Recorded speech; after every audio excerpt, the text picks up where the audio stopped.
Hey guys, welcome back to Reviews and How-Tos. I'm Tyler. Today we're checking out this dual band USB adapter, and the manufacturer did send this to us for us to check out. Now, as you can see, I've already got it connected right here, so we are going to run a quick speed test on this. And as you can see, decent speeds with this adapter, about 130 megabytes is what we are at.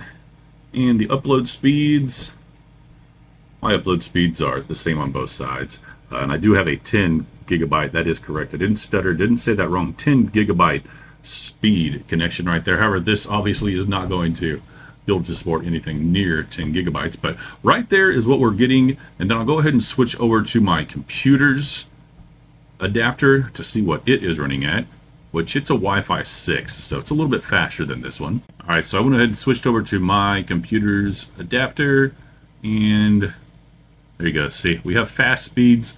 However, that one that we are testing is currently running at, what was it, like 150 download and 100 upload. This kind of stutters sometimes whenever you first run that test.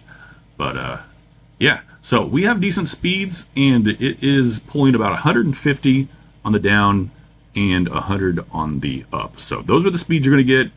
So if this is something that you need, go ahead and check it out. It does come with everything that you will need, the driver. However, if you don't have a CD drive on your computer, you can just hardwire your computer to a network and be able to download it that way.